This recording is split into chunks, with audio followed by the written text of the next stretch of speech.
এই হচ্ছে আমার 3rd অফ নভেম্বরের মিষ্টি মতো ব্রাইড, যাকে সাজিয়ে আমার ভীষণ ভালো লেগেছে। আর ওকে এমনিতেও দেখতে ভীষণই সুন্দর। তো শুরু করলাম নতুন একটা ভ্লগ। হ্যালো এভরিওয়ান, আমি মেকআপ আর্টিস্ট রেশমা। আর এদিন হচ্ছে স্কুটি নিয়ে গেছিলাম। লোকেশন ছিল মানিকচক পার করে এনায়েতপুরে। আর আমাকে বুকিং করেছিল ব্রাইডের ননদ। আর ব্রাইডের ননদ হায়দ্রাবাদে থাকে। আমাকে বলেছিল যে আমি অনেক খুঁজে খুঁজে ফেসবুক, ইনস্টাগ্রাম ঘেঁটে তারপরে অনেকজনকে সার্চ করে আমার মনে হলো যে না, তোমাকে ডাকাটা আমার ভালো হবে। তখন আমার সাথে কথা বলে সমস্ত কিছু ফাইনালাইজ করে। তো এই সব কিছু শোনার পরে তো ভীষণ ভালো লাগলো যে আরে এত দূর থেকে মানুষ আমাকে দেখে, এত দূরের মানুষের কাছেও আমার ভিডিওগুলো পৌঁছায়, এটা জেনে ভীষণ ভালো লেগেছিলো। তো যাই হোক, রুমে পৌঁছাই। আর রুমে ঢোকার পরেও খুব ভালো লাগছিলো, কারণ রুমটা তখন বেশ গরম ছিল। আর হচ্ছে যেহেতু আমরা স্কুটিতে গেছিলাম, খুব ঠান্ডা লাগছিল।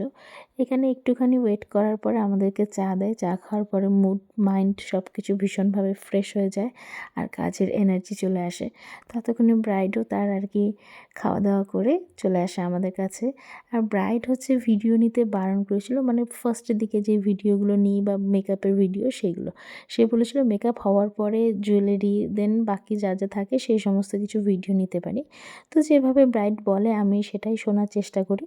তো ব্রাইড যেটাতে কমফোর্টেবল সেটাই ঠিক আছে আমার জন্যে। তো সেই জন্যে প্রথম দিককার মেকআপের কোনো ভিডিও ক্লিপিং নেই।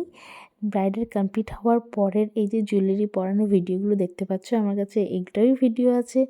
আর এই দিন আমার দুটো কাজ ছিল, এক হচ্ছে এই ব্রাইড, আর 2 নাম্বার হচ্ছে ব্রাইডের মিষ্টি মতো ননদ। তো দুজনের লুকটাই তোমাদের সবার সাথে শেয়ার করব। তোমাদের কেমন লাগলো ব্রাইডের লুকটা অবশ্যই জানিও। আর ব্রাইড আমার ভীষণ লম্বা ছিল। ও যখন দাঁড়াচ্ছিল আমার ওকে পিন টিন করতে বেশ অসুবিধা হচ্ছিল। ওর প্রতিবার ডাউন হয়ে যাচ্ছিল, আমার যাতে সুবিধা হয় তাকে পিন করতে। এই জন্যে আমি তখন বলছিলাম যে আমি কত বেটে তোমার থেকে। যাই হোক, এইসব গল্প করতে করতে আমাদের লুক একদম কমপ্লিট। লোকজনের আনাগোনাও অলরেডি শুরু হয়ে গেছে। আর ব্রাইডকে কমপ্লিট করিয়ে ব্রাইডকে আর কি তাড়াতাড়ি করে ছেড়ে দিয়েছিলাম। তারপরে ব্রাইডের ননদ আসে আর ব্রাইডের ননদকেও রেডি করিয়ে দিই। ব্রাইডের ননদকে রেডি করানোর সময় বেশি তো কোনো ক্লিপিং আমি নিতে পারিনি।